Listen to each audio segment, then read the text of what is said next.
अस्सलामुअलैकुम वरहमतुल्लाहि वबरकातुहू। 10th class chemistry chapter number 10 acid base and salts. Last time जो हमने पढ़ा था वो सॉल्ट्स और उनके प्रिपरेशन के बारे में पढ़ा था कि सॉल्ट बेसिकली दो कैटेगरी में डिवाइड किया जाता है, वाटर सॉल्युबल सॉल्ट और वाटर इनसॉल्युबल सॉल्ट। फिर इन दोनों सॉल्ट्स की तैयारी के तरीके भी पढ़े थे। आज का जो टॉपिक है वो है टाइप्स ऑफ सॉल्ट्स की इकसाम।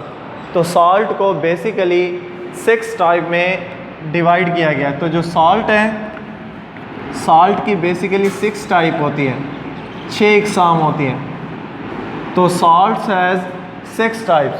तो 6 इकसाम के सॉल्ट पाए जाते हैं इस नेचर के अंदर। और उन सॉल्ट में सबसे पहला जो सॉल्ट आता है वो कहलाता है नॉर्मल सॉल्ट। तो सबसे पहला जो सॉल्ट है वो नॉर्मल सॉल्ट कहलाता है। और नॉर्मल सॉल्ट को दूसरा नाम दिया जाता है न्यूट्रल सॉल्ट का। तो सॉल्ट की 6 इकसाम होती हैं। 6 में से जो पहली किस्म है वो नॉर्मल सॉल्ट या न्यूट्रल सॉल्ट है। दूसरी जो टाइप है वो कहलाती है एसिडिक सॉल्ट। तो सॉल्ट की जो दूसरी टाइप है वो एसिडिक सॉल्ट कहलाती है। तीसरी जो टाइप है वो है बेसिक सॉल्ट। चौथी जो टाइप है वो है कम्प्लेक्स सॉल्ट। पांचवी जो टाइप है वो है मिक्स्ड सॉल्ट। और छठी जो टाइप है वो है डबल सॉल्ट। तो सॉल्ट की बेसिकली 6 टाइप होती हैं, नॉर्मल सॉल्ट या neutral salt, acidic salt, basic salt, complex salt, mixed salt and double salt. तो सबसे पहली जो टाइप पढ़ने जा रहे हैं वो है नॉर्मल सॉल्ट या न्यूट्रल सॉल्ट। न्यूट्रल सॉल्ट इन्हें क्यों कहा जाता है? क्योंकि ये सॉल्ट ना तो एसिडिक होते हैं ना ही बेस होते हैं, यानी कि it does not shows the properties of acid और बेस। तो ये ना तो एसिड की प्रॉपर्टी शो करते हैं ना ही बेस की प्रॉपर्टी शो करते हैं। तो ऐसे सॉल्ट जो ना तो एसिड का किरदार अदा करें ना ही बेस का किरदार अदा करें, वो सॉल्ट न्यूट्रल सॉल्ट कहलाते हैं। हमें कैसे पता चलेगा कि वो सॉल्ट एसिडिक है या बेसिक है? अगर सॉल्ट नीले लिटमस पेपर को रेड में कन्वर्ट कर दे तो समझें वो एसिडिक सॉल्ट है। और अगर वो ब्लू लिटमस पेपर को रेड में कन्वर्ट कर दे तो वो समझ लें एसिडिक है। और अगर वो रेड को ब्लू में कन्वर्ट कर दे तो वो बेसिक है। अगर वो लिटमस पेपर का कलर चेंज ना करे तो समझें वो सॉल्ट न्यूट्रल सॉल्ट है। तो न्यूट्रल सॉल्ट इसलिए कहा जाता है क्योंकि ये ना तो एसिड की प्रॉपर्टी शो करता है ना ही बेस की प्रॉपर्टी शो करता है। जैसे कि इसकी एग्जांपल ले लेते हैं। याद रखें जो सॉल्ट होते हैं वो 2 चीज़ों से बनते हैं, एसिड और बेस से। जब एसिड और बेस रिएक्ट करते हैं तब जाकर सॉल्ट बनते हैं। तो यहाँ पर जो न्यूट्रल सॉल्ट है, न्यूट्रल सॉल्ट भी बिल्कुल ऐसे ही बनेंगे जब एसिड और बेस आपस में मिलेंगे। जैसे कि हमारे पास एक एसिड है, ये रिएक्ट करता है बेस के साथ, तो नतीजे के तौर पर 2 चीज़ें बनती हैं, एक सॉल्ट और दूसरा water.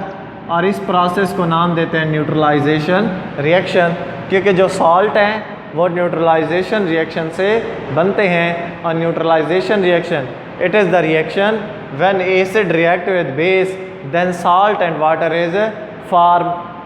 This reaction is called neutralization reaction.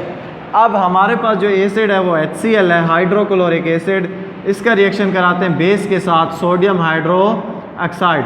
तो जब ये रिएक्ट करते हैं तो इससे के नतीजे में एक सॉल्ट बनता है NaCl और साथ ही बनता है H2O वाटर। अब ये जो सॉल्ट है ये न्यूट्रल सॉल्ट है। न्यूट्रल सॉल्ट भी कह सकते हैं इसे या नॉर्मल सॉल्ट भी कह सकते हैं। अब न्यूट्रल सॉल्ट और नॉर्मल सॉल्ट की एक और पहचान, एक तो हमने कह दी कि अगर वो लिटमस पेपर का कलर चेंज ना करे तो वो न्यूट्रल सॉल्ट है। दूसरी पहचान, जो सॉल्ट बन रहा है अगर उस साल्ट के केमिकल फार्मूले में हाइड्रोजन आयन या हाइड्रोक्सल आयन मौजूद नहीं है तो समझें वो न्यूट्रल साल्ट है। मतलब NaCl है, NaCl में ना हाइड्रोजन आयन है ना हाइड्रोक्सल आयन है, तो ये न्यूट्रल साल्ट है। अगर NaCl के साथ हाइड्रोजन एटम अटैच होता, हाइड्रोजन आयन अटैच होता, तो वो एसिडिक साल्ट का किरदार अदा करता। अगर उसमें हाइड्रोक्सल आयन होता तो बेसिक साल्ट का किरदार अदा करता। तो यहाँ पर देखें तो इसके अंदर ना ही हाइड्रोजन आयन है ना ही हाइड्रोक्सल आयन है, तो ये न्यूट्रल साल्ट है, नॉर्मल साल्ट है। नॉर्मल साल्ट और न्यूट्रल साल्ट की सेकंड डेफिनेशन कि salt which is formed by the complete replacement of hydrogen ion of acid bye positive metal ion of base. मतलब acid के अंदर हाइड्रोजन आयन मौजूद है और बेस में मेटल आयन मौजूद है। अगर एसिड के हाइड्रोजन आयन को बेस का मेटल आयन मुकम्मल तौर पर रिप्लेस कर दे, मतलब एसिड के अंदर जितने भी हाइड्रोजन आयन हैं, अगर उन तमाम हाइड्रोजन आयन को बेस का मेटल आयन आकर रिप्लेस कर देता है, तो इस नतीजे में जो साल्ट बनता है वो न्यूट्रल साल्ट या नॉर्मल साल्ट होता है। तो आप दोनों डेफिनेशन कर सकते हैं। The salt which does not shows the properties of acid और base is called neutral salt, या फिर यूं भी डेफिनेशन कर सकते हैं the salt which is formed by the complete replacement of hydrogen ion of acid by metal ion of base.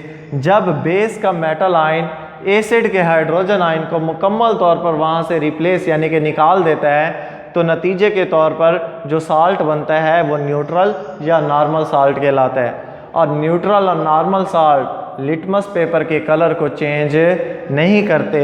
और इसकी एक और पहचान है कि अगर उनके केमिकल फार्मूले में हाइड्रोजन आयन और हाइड्रोक्सल आयन मौजूद नहीं है तो समझ लें वो साल्ट नॉर्मल या न्यूट्रल साल्ट होगा।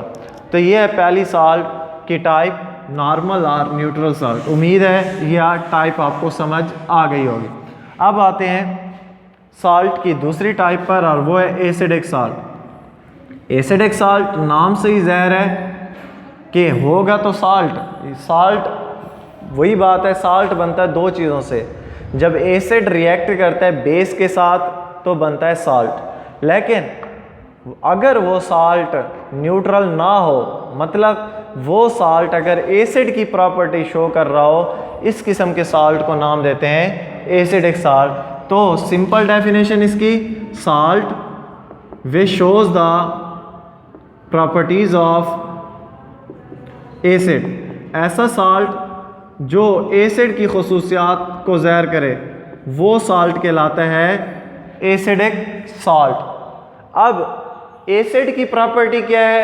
एसिड की प्रॉपर्टी है कि वो ब्लू लिटमस पेपर को कन्वर्ट कर देते हैं रेड में। अगर ये वाला साल्ट ब्लू लिटमस पेपर को रेड लिटमस पेपर में कन्वर्ट कर दे तो समझ लें ये साल्ट एसिडिक साल्ट होगा। तो एसिडिक साल्ट ऐसा साल्ट होता है जो एसिड की प्रॉपर्टी शो करता हो, और इसकी पहचान क्या है कि अगर ये नीले कलर के लिटमस पेपर को रेड कलर में चेंज कर दें तो समझ लें ये जो साल्ट है ये एसिडिक साल्ट है। अब एसिडिक साल्ट बात वहीं आ जाती है कि जितने भी साल्ट हों वो दो चीज़ों से बनते हैं, एसिड और बेस से। तो जब भी एसिड रिएक्ट करता है बेस के साथ तो नतीजे में दो चीज़ें बनती हैं, साल्ट प्लस वाटर। तो जब भी एसिड बेस के साथ रिएक्ट करेगा तो साल्ट बनेगा और वाटर बनेगा, और इस प्रोसेस को नाम देते हैं न्यूट्रलाइजेशन रिएक्शन। लेकिन यहाँ पर जो साल्ट बनता है वो साल्ट न्यूट्रल भी हो सकता है, वो साल्ट एसिडिक भी हो सकता है, वो साल्ट बेसिक भी हो सकता है। अब एसिडिक साल्ट बनते कैसे हैं वो देख लें। हमारे पास एक एसिड है HCl, HCl कह लें, या इसकी जगह पर आप ले लें कोई भी दूसरा एसिड जैसे कि H2SO4 सल्फ्यूरिक एसिड। इसका रिएक्शन कराते हैं बेस के साथ NaOH, सोडियम हाइड्रो ऑक्साइड। तो नतीजे के तौर पर जो साल्ट बनता है वो होता है NaHSO4 प्लस H2O। अब देखें, मैंने पहले भी बताया था कि अगर जो साल्ट बने, अगर उस साल्ट के अंदर हाइड्रोजन आयन या हाइड्रॉक्सल आयन मौजूद हो तो समझ लें वो या तो एसिडिक साल्ट है या बेसिक साल्ट है। अब सवाल ये पैदा होता है कि इसे हम साल्ट क्यों कहते हैं। अगर हम साल्ट की डेफिनेशन को रिवाइज करें तो साल्ट दरअसल दो रेडिकल पर मुश्तमिल होता है, एसिडिक रेडिकल, बेसिक रेडिकल पर। एसिडिक रेडिकल एसिड से हासिल होता है, बेसिक रेडिकल हासिल होता है बेस से। एसिडिक रेडिकल पर नेगेटिव चार्ज होता है और बेसिक रेडिकल पर पॉजिटिव चार्ज होता है। तो जो साल्ट होते हैं वो दो रेडिकल पर। अगर हम यहाँ गौर करें तो जो सोडियम है Na हासिल होता है बेस से, तो ये बेसिक रेडिकल है और इस पर पॉजिटिव चार्ज है। और अगर HSO4 पर गौर करें, HSO4, तो HSO4 हासिल होता है एसिड से, तो ये कहलाता है एसिडिक रेडिकल। तो ये जो साल्ट है ये दोनों रेडिकल पर मुश्तमिल है, बेसिक रेडिकल पर भी और एसिडिक रेडिकल पर भी। तो ये जो साल्ट है ये दोनों रेडिकल पर मुश्तमिल है, लेकिन इस साल्ट के अंदर हाइड्रोजन आयन मौजूद है और हाइड्रोजन आयन का मौजूद होना ये ज़ाहिर करता है कि ये साल्ट एसिडिक नेचर रखता है। अब सवाल ये पैदा हुआ कि हाइड्रोजन आयन आया कैसे। अब हुआ क्या, अगर एसिड में मौजूद हाइड्रोजन आयन बेस के मेटल आयन से मुकम्मल तौर पर रिप्लेस नहीं हो पाते, मतलब एसिड में दो हाइड्रोजन एटम थे और उनमें से एक हाइड्रोजन एटम को सोडियम ने रिप्लेस कर दिया लेकिन दूसरा रिप्लेस नहीं हो पाया, मतलब रिप्लेसमेंट मुकम्मल तौर पर नहीं हो पा रही। यानी कि दो हाइड्रोजन एटम को रिप्लेस करने के लिए दो सोडियम एटम होने चाहिए थे, पर ऐसा नहीं हुआ। तो हुआ क्या कि एक सोडियम ने आकर एक हाइड्रोजन को रिप्लेस कर दिया, जबकि दूसरा हाइड्रोजन एटम वैसे का वैसे ही रहा। तो इस नतीजे में जो साल्ट बनेगा वो एसिडिक साल्ट होगा। तो इसकी डेफिनेशन यूँ होगी, the salt which is formed by the incomplete replacement of hydrogen ion of acid by metal ion of base. जब बेस का मेटल आयन एसिड के हाइड्रोजन आयन को नामुकम्मल तौर पर रिप्लेस करता है तो उस नतीजे में जो साल्ट बनता है वो एसिडिक साल्ट होता है। और एसिडिक साल्ट बनाने का जो सादा तरीका है, अगर आपको इक्वेशन समझनी है, याद रखनी है, तो याद रखें कि रिएक्टेंट के चार्जेस बराबर नहीं रखने। जब रिएक्टेंट के चार्जेस बराबर नहीं रखेंगे तो आप आसानी से एसिडिक साल्ट की इक्वेशन को ईज़िली ड्राइव कर सकते हैं। जैसा कि सोडियम पर +1, हाइड्रॉक्सल पर -1, सल्फेट पर होता है -2 चार्ज, एक हाइड्रोजन पर +1 होता है तो दो हाइड्रोजन पर +2 चार्ज होता है। अब देखें एसिड में +2 -2 चार्जेस हैं, जबकि बेस में चार्जेस हैं +1 -1, तो चार्जेस इक्वल नहीं है। और एसिडिक साल्ट की इक्वेशन को ड्राइव करने का सिंपल तरीका भी यही है कि रिएक्टेंट के चार्जेस आपने बराबर नहीं रखने। यानी कि अगर एसिड के चार्जेस +2 -2 हैं और बेस के चार्जेस +1 -1 है तो चार्जेस यही रखने हैं, इन्हें चेंज नहीं करना। अब होगा क्या, हाइड्रोजन एटम दो हैं यहाँ पर, H2SO4 में दो हाइड्रोजन है, एक पर +1 दूसरे पर भी +1। होगा क्या कि एक हाइड्रोजन एटम को रिप्लेस करेगा बेस का पॉजिटिव एटम, तो यहाँ पर सोडियम आएगा और एक हाइड्रोजन एटम की जगह ले लेगा और बना देगा NaHSO4। सोडियम पर +1 चार्ज, हाइड्रोजन पर भी +1 और सल्फेट पर -2, +2 -2 कैंसिल, तो जो आंसर है वो 0। और यहाँ से जो हाइड्रोजन निकल रहा है वो हाइड्रोजन सोडियम की जगह पर चला जाएगा और बना देगा H2O, वाटर बना देगा। तो यहाँ देखें जो बेस का मेटल है, बेस के मेटल आयन ने नामुकम्मल तौर पर एसिड के हाइड्रोजन आयन को रिप्लेस किया, मतलब दोनों के दोनों हाइड्रोजन एटम रिप्लेस नहीं हुए, उनमें से एक रिप्लेस हुआ और एक वैसे का वैसे रह गया। तो इस तरह के जो साल्ट होते हैं वो एसिडिक साल्ट होते हैं।